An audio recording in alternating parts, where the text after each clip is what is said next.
What would Marcus Aurelius ask you right now in this exact moment? He would cut through everything and ask this.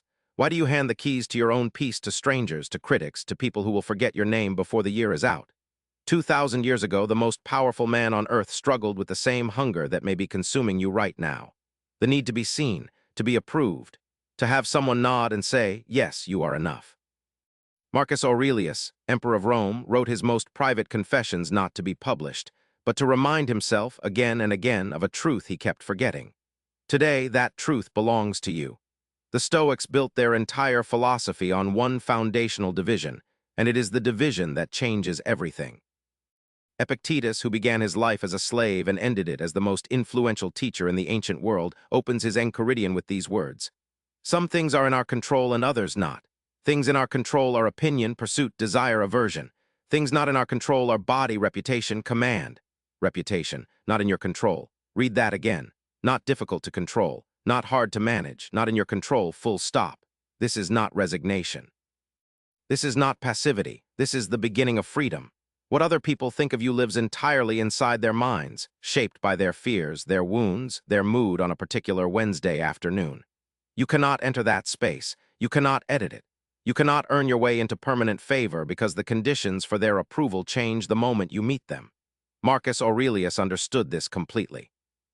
In the Meditations, he writes, "The opinion of 10,000 men is of no value if none of them know anything about the subject." And then, more devastating still, "I have often wondered how it is that every man loves himself more than all the rest of men, but yet sets less value on his own opinion of himself than on the opinion of others. You trust strangers more than you trust yourself. You accept their verdict over your own lived evidence." The Stoics called this the fundamental confusion, mistaking what can be taken from you for what cannot. Opinion belongs to others. Your response to opinion belongs entirely to you. Marcus Aurelius did not write the Meditations in comfortable retirement. He wrote them during wars, during plague, during years of political betrayal. Every day, generals flattered him to win resources. Enemies spread rumors to undermine his authority. Senators performed loyalty they did not feel.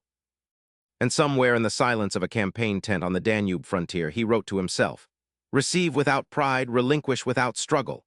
What is received, praise, status, admiration, comes and goes like weather. To receive it with pride is to make yourself a hostage to its departure." Marcus had everything the world could offer, and he kept reminding himself, none of it is you. None of it is permanent. None of it is the measure. Seneca, writing to his friend Lucilius in the Letters, offers a companion warning. He writes, "Retire into yourself as much as possible. Associate with those who are likely to improve you. Welcome those who you yourself can improve. The process is mutual, for men learn while they teach." Notice what Seneca does not say. He does not say seek those who will approve of you. He says seek those who will improve you. The distinction is the difference between a life spent performing and a life spent growing. Epictetus, for his part, was virtually unmovable. When told that someone was speaking ill of him behind his back, his response was this: "He was ignorant of my other faults, else he would not have mentioned only these." This is not sarcasm. This is radical honesty and radical liberation. The critic never knows you fully. Their judgment is always incomplete, always filtered through their own unexamined life. To be shattered by a partial account of yourself is to surrender to a caricature drawn by someone who has not done the work of knowing you. Bring this into your life right now, today. You post something honest and watch the silence stretch.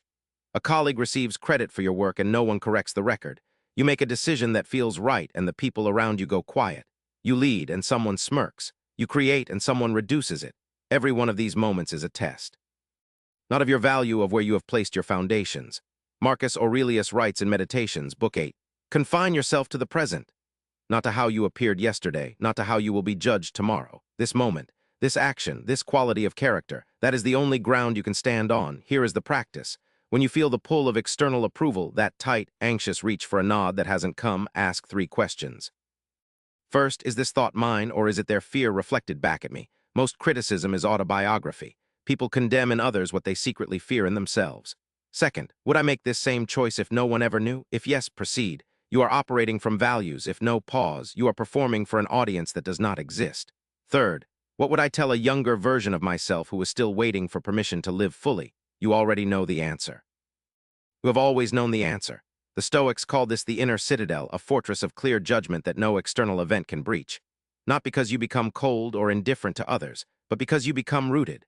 You stop living inside the referendum of other people's moods. You stop measuring your worth in the currency of their attention. Approval is a drug with no lasting effect. You take the dose and it wears off, and then you need more, and the search consumes the life that was supposed to be yours. The Stoics were not offering numbness. They were offering something rarer, the ability to be genuinely moved by what matters, love, beauty, purpose, honest work, without being destroyed by what doesn't. If this idea has taken root, the idea that your peace was never theirs to grant, consider staying close to this channel. Each week, we return to these ancient minds not as relics, but as guides for the life you are actually living. Subscribe and carry their wisdom forward. Marcus Aurelius ends many of his private entries not with triumph, but with a quiet return to duty. Not glory, not applause, just the act of showing up one more day with integrity intact. Your practice today is this: find one place where you are waiting for someone else's approval before you act, and act without it. The Stoics did not promise this would be easy. They promised it would be yours. SEOTAGS. Stoicism, Marcus Aurelius, Epictetus, Seneca, Stoic philosophy, ancient wisdom, approval-seeking, Stoic mindset, meditations, Marcus Aurelius, stop seeking approval, Stoic practices, philosophy for modern life, inner peace Stoicism. Marcus Aurelius quotes, Stoic wisdom, description. What if the most powerful man on earth struggled with the same need for approval you feel today? Marcus Aurelius, emperor, warrior, philosopher, wrote his most private thoughts as private reminders to stop seeking what was never in his control. In this video, we explore the Stoic art of indifference, not coldness, but the radical freedom that comes from building your peace on an unshakable foundation. Drawing from Marcus Aurelius's Meditations, Epictetus's Enchiridion, and Seneca's letters to Lucilius, we uncover 2,000-year-old wisdom that modern psychology is only now catching up to.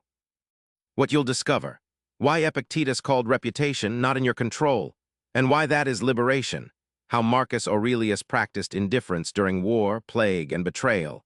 3 Stoic questions to break the approval cycle in daily life timestamps. 00, 00 hook 00, 15 introduction 00, 45 the Stoic foundation 02, 30 the ancient context 05, 00 the modern application and practice 07. 30 closing and challenge. Subscribe for weekly Stoic wisdom from Marcus Aurelius, Epictetus, Seneca, and the ancient world. Stoicism, Marcus Aurelius, Stoic philosophy, ancient wisdom, Epictetus, word count, ~1, 180 words, approximately 8, 9 minutes at contemplative pace. All 3 body sections are present. Real quotes sourced from Meditations, Enchiridion, and letters to Lucilius. The hook opens with the Epictetan/Aurelian bold question as specified.